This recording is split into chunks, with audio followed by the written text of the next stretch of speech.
If there's anything the economic crisis going on around the world is teaching each and every one of us right now, is that we need to become more financially secure or more financially stable.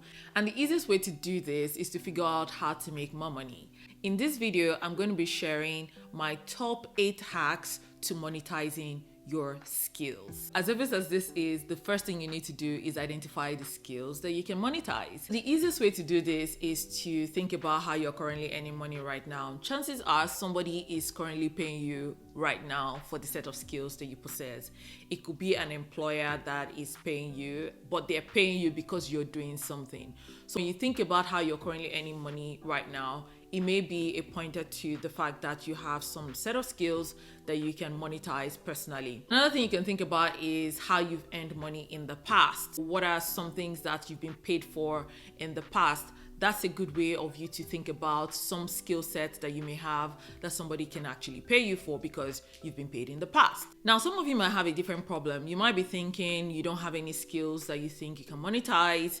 And some of you might be thinking you have way too many skills, way too many hobbies, way too many things you think you're good at, and you don't even know where to start with identifying the ones that you think you can monetize. Now, if you're in this category, a good place to start would be thinking about what areas do people come to you for help with the most? What is that thing that everyone feels like you're really good at and they always come to you for help with?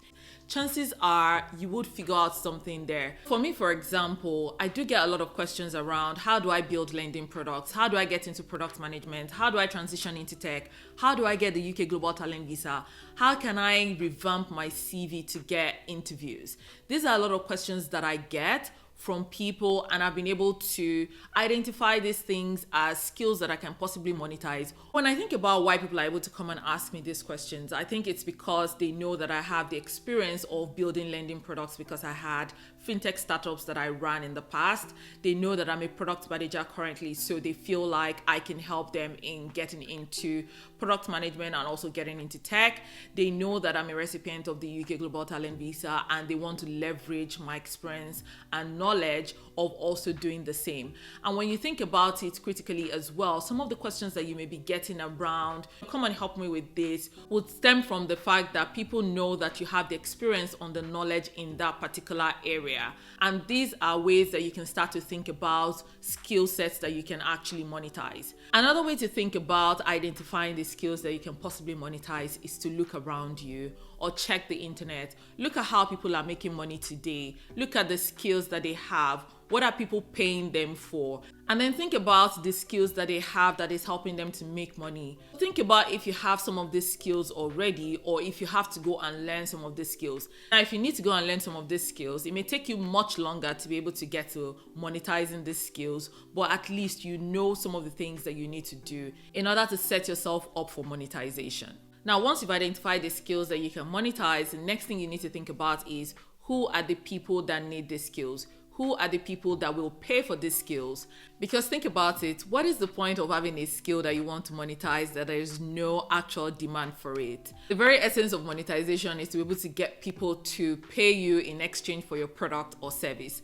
And if that doesn't exist, then there's absolutely no need for you to even be thinking of monetizing such skills. It's very important for you to be able to identify the people who are currently paying for the skill or the service that you're able to offer, or people who can potentially pay for it. There might be an actual demand for it at the moment, and there may be a potential for you to create a demand around the skill that you currently have. Another reason why it's very important for you to understand the people that need the skills or the knowledge or the experience that you have is that it will help you to understand the pain points that these people are currently going through. Now, understanding the pain points that these people are currently going through is going to help you to understand the most important value that you need to deliver to them. The next thing you need to think about is your monetization strategy. How do you want to make money off of people, right? A lot of the common strategies that people adopt is freelancing, coaching, consulting, online courses, to name a few. This is really about the channel or the mode of delivering value to your customers. And it's very important that you pick the best strategy to deliver the value. And it's only when you understand the clients and the pain points that they're going through that will help you to identify the best channel or the strategy to adopt for monetization. The next thing to think about is how to get clients. This is around how do you go about your marketing? How do people find your service? How do people engage with your product or service? For example, if you're thinking about going into freelancing, you can think about maybe getting onto gig platforms like Fiverr or Upwork. Now, these are marketplaces where you can set up your profile and set up your gig and people can find you. These platforms are already big and people already know to go to some of these platforms to find freelancers who can help them to do some work. And on platforms like Upwork, buyers can actually post a gig and then freelancers can actually apply for those gigs. That's a way of finding clients. Another way you can find clients would be through digital marketing. So either social media marketing or doing Google ads or Facebook ads, but directing traffic to a particular website or place where people can find your service. Another way you can find clients is by reaching out directly to potential clients, either through cold calling or cold emailing. You can have a template for reaching out to people in a professional manner, preferably where you're reaching out to them either by sending them a DM or a proposal and just telling them about the things that you're doing. You can also leverage referral as well. So in a way where people who have enjoyed your service can also refer other people. You can have that as a channel for getting clients. Now, while all these channels are actually great, one of the most underrated ways that people are actually getting clients is through building a personal brand or an audience. Now, this involves you leveraging different channels to talk about your expertise in a particular area. Now, I know that this particular channel might seem like a very long process because it takes a while for people to recognize you as an expert or that you build enough audience to, be able to sell to them. But one of the things that this is going to help you to do is build a loyal following and loyal set of clients, or build a client around people who actually need your service. So let's say, for example, you are building a personal brand around, say, how to make money off of social media.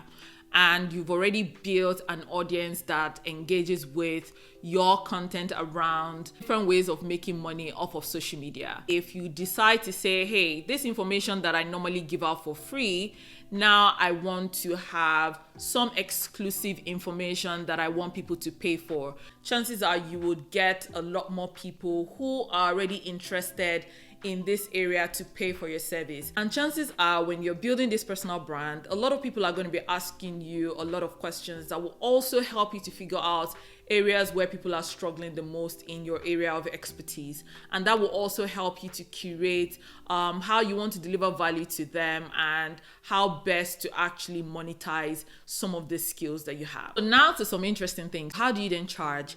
I know a lot of people struggle with this bit. How do you price yourself? Some people might be thinking, hey, I'm a newcomer in this space, therefore I should charge really low. Some other people will just say, hey, since this is how much people are charging in the market, then maybe that's the price that I should go for. Or just be like in the middle, not too high, not too low. And people deliberate a lot on different ways of pricing their skill or their service. But for me, I would say the first thing you need to think about when you're thinking about how you want to charge is to think about what value you're delivering. What is the outcome that people are getting from taking your service or taking your course or taking your consulting service? What is that value that you're delivering? Now, once that value is defined, then you can start to think about how you want to charge. Now, understanding the value that your potential clients can get out of your product or service is extremely critical, because what this can help you to do is think about all the possible ways you can monetize the value chain in your product or service. I'll give you an example. There's a lady that I know that is into properties. Now, this lady understands the pain points of someone who's trying to buy a residential property or a commercial property.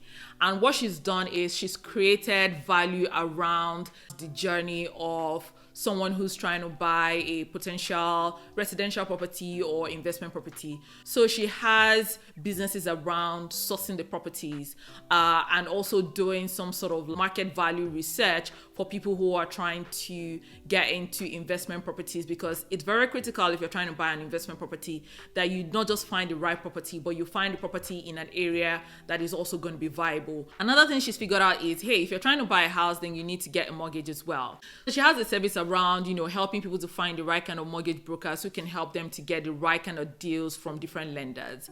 She's also figured out that, hey, when you buy the property, then you'll know that you need to go through lawyers to do the survey. You need to go through, furnishing the property and also finding tenants if it's an investment property and also managing the properties.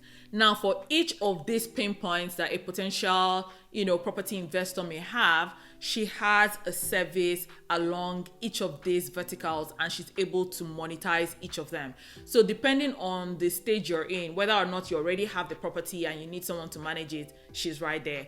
If you need someone to help you to source a property, she's right there. Because she understands the clients and the pain points and the journey, she's able to monetize different values along the same sort of knowledge that she has. Understanding the value chain of someone who's trying to buy a residential or an investment property has helped her to price her services accordingly. So she's able to price each of the segments based on her knowledge of the value that she's able to offer along these lines. Another way to think about pricing your skill or your service or your knowledge is also to think about what it actually takes for you to deliver the value. How much time is it going to take? How much effort is it going to take? Do you need to hire someone? Do you have overheads, or are you doing it yourself?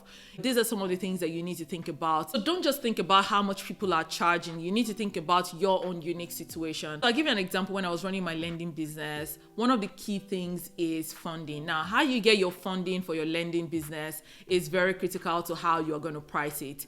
If, for example, I'm using my own money to lend to customers, then my cost of funds may be zero compared to someone maybe who is borrowing money at, say, 10% per annum. When you want to lend the money out, you need to put a markup.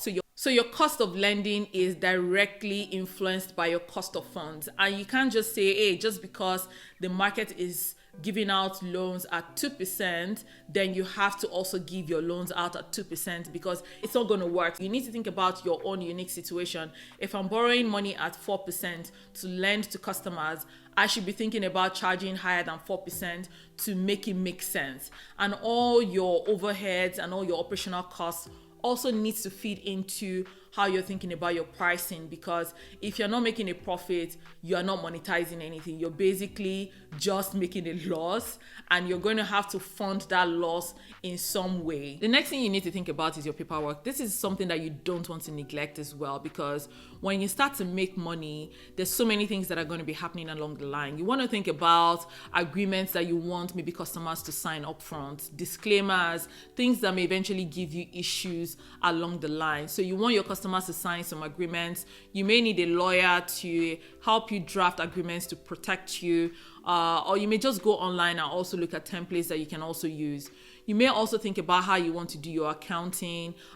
If you need to pay taxes, these are things that you need to think about that you don't want to neglect. Just because you're making money does not mean that you cannot get into trouble for even making the money. So you want to think about the paperwork. And you may also want to think about insurance. How do you protect yourself against losses or damages that you may actually encounter while you're doing your business? Because when you're making money, you also want to think about how to not lose money as a result of negligence or as a result of not protecting yourself. This is very important. The next thing you need to think about is how to overcome imposter syndrome. Now, this is the reason why a lot of people are not monetizing their skills or their knowledge. They think they're not good enough. They overanalyze things, they overthink things, and they don't even get to start. Now, if you really think about the main reason why a lot of us suffer from imposter syndrome is because we think we're not good enough. But then how can you get better if not through experience, if not through practicing? You need to get comfortable with not being comfortable and just going along with it.